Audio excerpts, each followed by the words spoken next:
दोस्तों, अगर विश्व की प्रगति की जो भी यात्रा है, उस यात्रा में अगर हिंदुस्तान को अपनी जगह बनानी होगी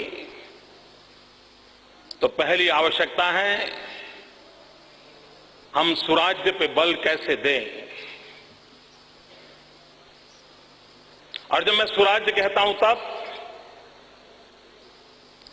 जिस भाषा को आप समझते हैं उस भाषा में अगर कहूं तो गुड गवर्नेंस। आज सारी समस्याओं की जड़ में एक प्रमुख बीमारी है तो ये है। मित्रों, आज पूरे देश में, दुनिया में गुजरात के विकास यात्रा की चर्चा हो रही है। उस विकास यात्रा के मूल में अगर कोई गहराई से देखेगा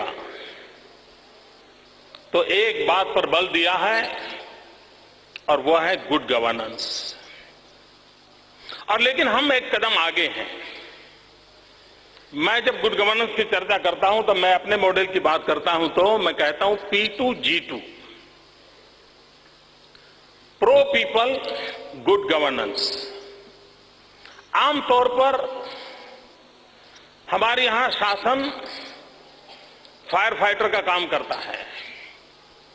समस्याएं हुई, शासन उसको फॉलो करता है, दौड़ता है, रास्ता खोजता है। मित्रों, शासन का काम है स्थितियों को विजुलाइज करें, नए आयामों की खोज करें, स्थितियों बदलने का संकल्प करें और उसके अनुकूल नई व्यवस्थाओं को विकसित करें। लेकिन हम पिछले 6 दशक से ज्यादा समय से देख रहे हैं कि हम उन कामों को करने में विफल हुए हैं और उसका नतीजा ये हुआ है कि आज देश के अंदर एक निराशा का माहौल है। देश निराशा की गर्त में डूब चुका है। हर किसी को लगता है यार छोड़ो, क्या होना है, सब चोर है, सब बेकार है। पता नहीं यार ईश्वर की क्या इच्छा थी हमको इस देश में पैदा किया। नहीं, मैं तो यार पढ़ाई पूरी करके भागना चाहता हूं, जाना चाहता हूं, कहीं कुछ कैरियर के लिए सोच रहा है। यह आवाज सब दूर सुनाई दे रही है। मित्रों, लेकिन मेरी सोच अलग है। मेरे गुजरात के मेरा चौथा टर्म है जब मुख्यमंत्री के नाते मैं कार्य कर रहा हूं और मैं अनुभव के आधार पर कह रहा हूं कि यही कानून, यही कॉन्स्टिट्यूशन, यही रूल्स एंड रेगुलेशन, यही मुलाजिम, यही फाइलें, यही दफ्तरें, यही लोग, इसके बावजूद भी हम आगे बढ़ सकते हैं, बहुत कुछ कर सकते हैं। और मैं गुजरात के उदाहरण के आधार पर कह सकता हूं।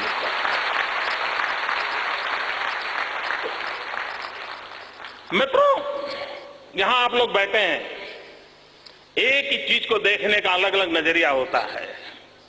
मान लीजिए मैं आपको दिखाऊं तो आप में से जो आशावादी होंगे वो कहेंगे आधा ग्लास भरा हुआ है। जो निराशावादी हैं वो कहेंगे आधा ग्लास खाली है। मित्रों, मैं ये दो रास्तों से एक अलग रास्ते का इंसान हूं।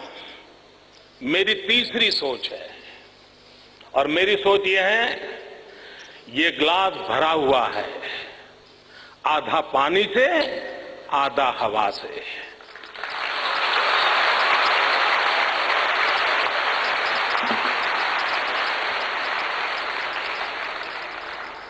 मित्रों, मैं होप के संबंध में, आशा के संबंध में इतना विश्वस्त हूं, इतना आश्वस्त हूं कि हम स्थितियों को पलट सकते हैं।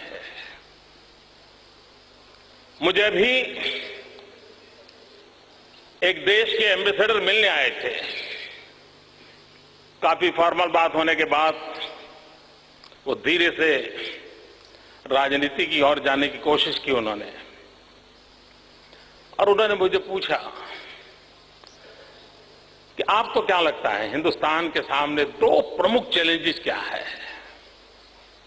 मैंने उनको सहज जवाब दिया था।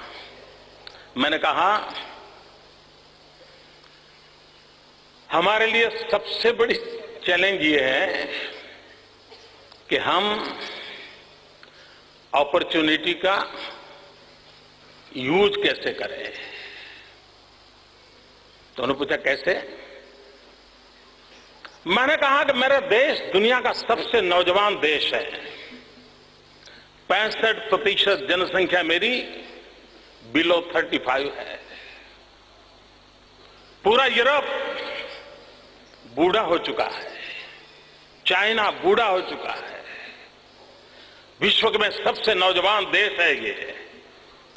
35% पॉपुलेशन अगर बिलो 65% पॉपुलेशन अगर बिलो 30 है, 35 है।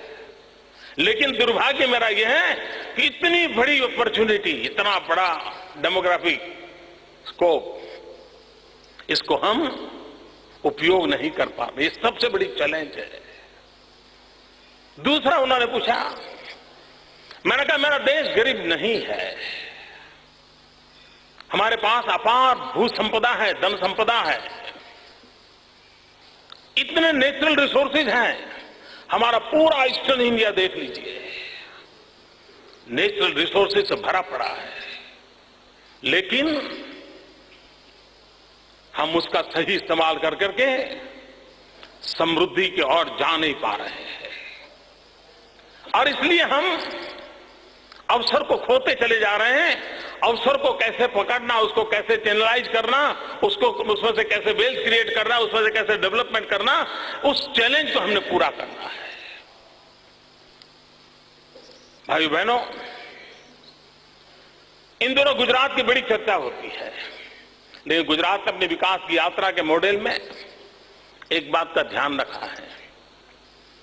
हम सिंगल पिलर पर अपना टेंट खड़ा करना नहीं चाहते हैं, और इसलिए हमने हमारे पूरे डेवलपमेंट मॉडल को 3 आधार पर डेवलप किया है। 1/3 agriculture, 1/3 industry and 1/3 service sector. और हमारी कोशिश ये है कि हमारे इन तीनों क्षेत्रों का विकास एक समान रूप से हो, और कभी एक आध में कोई कठिनाई आ जाए, रुकावट आ जाए, तो दूसरे 2 उसको सपोर्ट करें, और इसके कारण स्टेट की इकोनॉमी कभी चरमरा न जाए, कभी संकट में न आ जाए। और मित्रों, आज मैं गर्व से कह सकता हूं, हमारे देश का एग्रीकल्चर ग्रोथ, आप तो इस क्षेत्र के विद्यार्थी हैं, गूगल गुरु के शिष्य हैं, और इसलिए आपके पास हर इंफॉर्मेशन उंगली पर मौजूद होती है। 20 साल से यह देश एग्रीकल्चर ग्रोथ का टारगेट 4% तय करता है, लेकिन 2-2.5% पे आकर के लुढ़क जाता है। मित्रों, गुजरात कभी एग्रीकल्चर स्टेट नहीं रहा। गुजरात यानी रेगिस्तान, और हमारी तो हालत यही है, इधर हमारे यहां रेगिस्तान, उधर पाकिस्तान।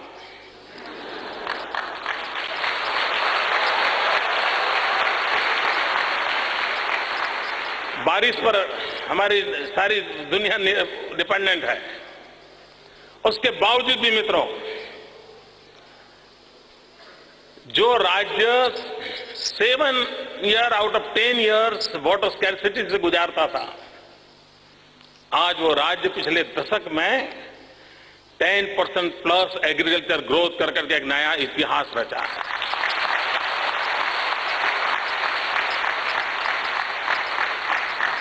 और ये अचानक नहीं हुआ है दोस्तों, इसके लिए कड़ी मेहनत की गई है। आप मीडिया के अंदर देखते हो कि मोदी का वाइब्रेंट गुजरात समिट होता है, बहुत बड़ा होता है, अभी अभी एक वाइब्रेंट समिट हो गया, दुनिया के 121 देश के लोग मौजूद थे। मित्रों, मेरा जो वाइब्रेंट समिट होता है वो सिर्फ 2 दिन होता है, और वो भी 2 साल में एक बार होता है।